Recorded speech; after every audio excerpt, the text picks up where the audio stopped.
Good evening and welcome to Friday Film Reviews for October 2020. I'm Chris Bell from the Smithtown Library.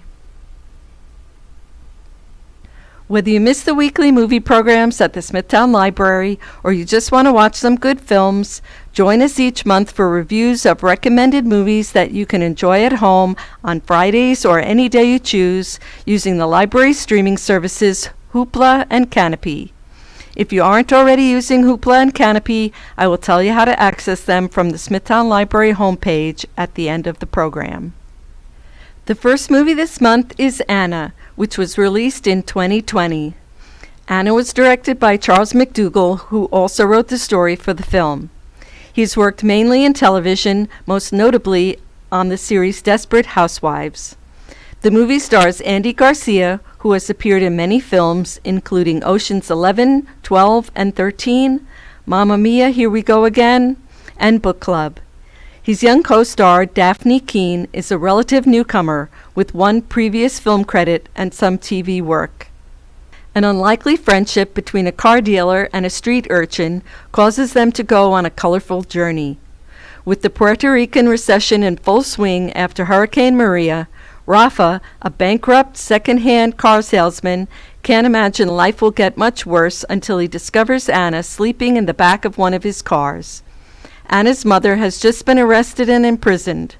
With no one else to turn to, Anna latches onto Rafa at the worst possible time in his life. In an attempt to both locate Anna's father and somehow settle Rafa's increasingly pressing debts, the unlikely duo embarks on an expedition of mystery and danger that pits the fundamentally moral Rafa and the inherently manipulative Anna against violent gangsters, moonshine-producing mountain farmers, and a formidable evangelical church group. Anna is street smart and a natural hustler. She sees opportunities for scams in every situation, but now her schemes are all to help Rafa raise money. Rafa, on the other hand, is apologetic even when asking a friend to repay a loan. Although estranged from his sons, Rafa goes into dad mode with Anna, trying to teach her manners and to do the right thing. He is protective of her even as he claims to be unable to care for her. The interaction between the two characters is what makes the movie fun to watch. You can find Anna on Hoopla. The next movie is a documentary called John Lewis, Good Trouble, which was released in 2020 and was directed by Dawn Porter, who produces and directs documentary films. Using interviews and rare archival footage, the movie presents an intimate account of legendary United States Representative John Lewis's life, legacy, and more than 60 years of extraordinary activism, from the bold teenager on the front lines of the civil rights movement to the legislative powerhouse.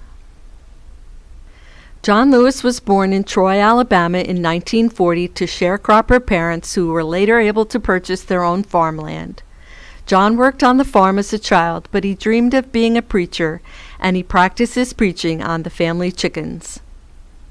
When Lewis was 15 years old, he began to question the practice of segregation in the Jim Crow South. His parents told him, "That's the way it is. Don't get in the way and don't get in trouble."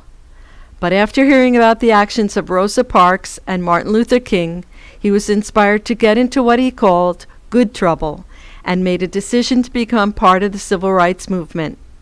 He said, "When you see something that is not right, that is not just, get in trouble, good trouble, necessary trouble." From a very young age, John Lewis was a leader in many of the landmark events in the history of the civil rights movement. In 1960, he took part in the lunch counter sit-ins in Nashville. In 1961, he was one of the 13 original Freedom Riders. And in 1964, he worked on the Freedom Summer voter registration campaign. As chairman of the Student Nonviolent Coordinating Committee, Lewis was one of the major organizers of the 1963 March on Washington, where he addressed the same crowd that would later hear Martin Luther King's "I Have a Dream" speech. Even though he was arrested many times during protests, Lewis said he smiled in his mugshots because he knew he was on the right side of history. Lewis became nationally known during his prominent role in the Selma to Montgomery marches when on March 7, 1965, he led over 600 marchers across the Edmund Pettus Bridge in Selma, Alabama. At the end of the bridge, they were met by Alabama state troopers who ordered them to disperse. When the marchers stopped to pray, the police released tear gas and mounted troopers charged the demonstrators, beating them with nightsticks. Lewis was among those who were beaten, suffering a skull fracture. After serving on the Atlanta City Council from 1981 to 1986, Lewis ran for U.S. Congress in 1986 and won the Georgia seat that he held until his death on July 17th of this year. During his tenure, he co-sponsored many bills and earned the reputation of the conscience of the Congress. Despite Lewis's generally serious and stoic demeanor, in the film we get glimpses of his warmth and humor in moments of interaction with his supporters and staff, and you won't be able to help but smile when you see the viral video of him dancing to Pharrell singing the song Happy. This is an inspiring film, and I recommend that you watch it on Hoopla. Next up is a British movie called Sometimes Always Never, which was released in 2018 and was directed by Carl Hunter, who previously worked in short film and television.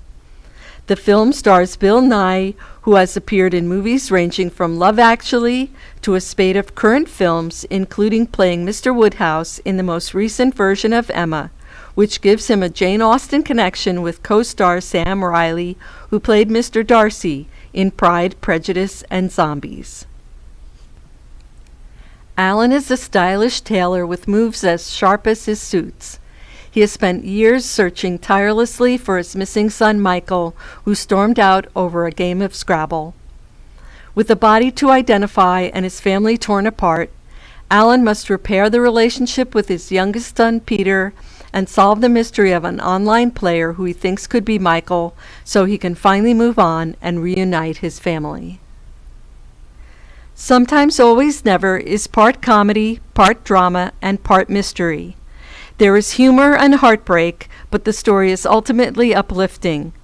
As a bonus, any Scrabble fans will get a kick out of the wordplay and the thought of a Scrabble hustler.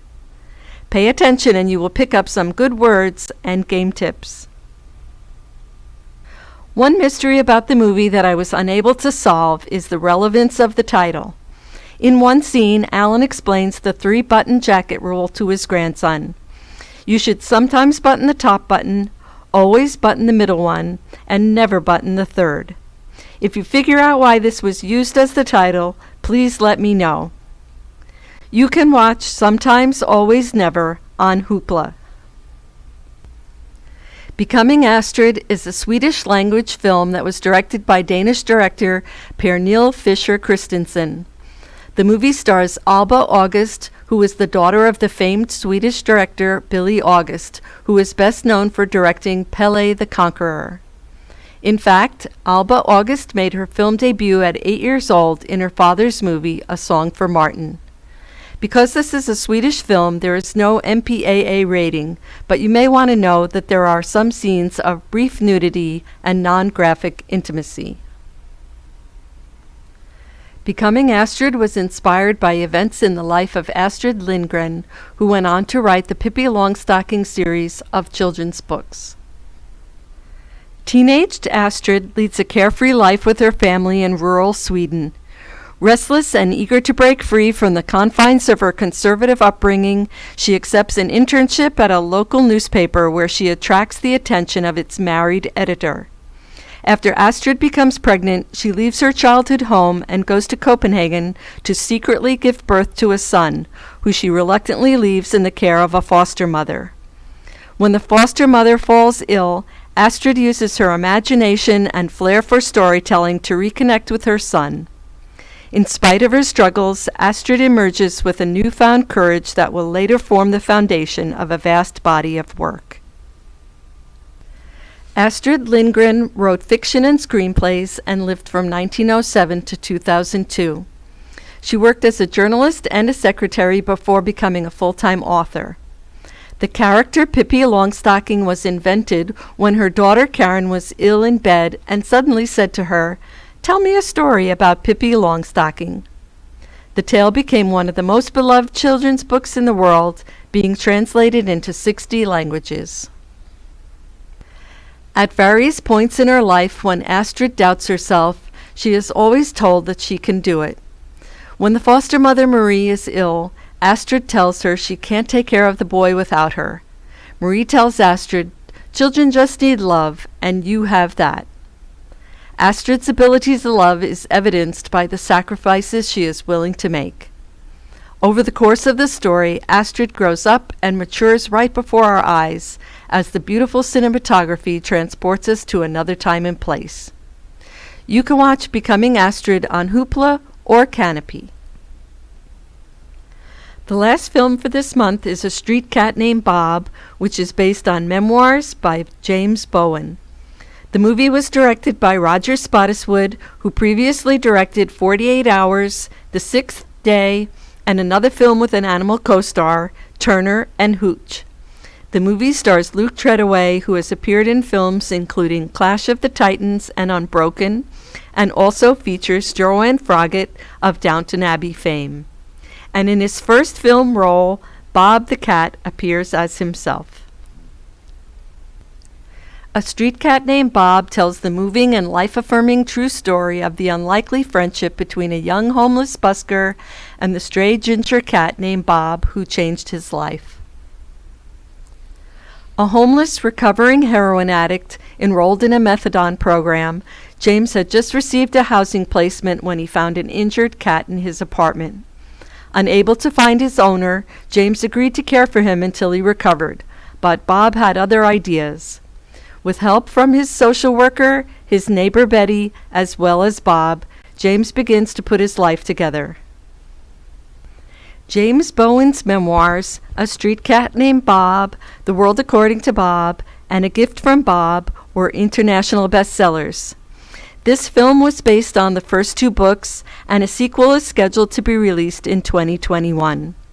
Sadly, Bob passed away in June of this year.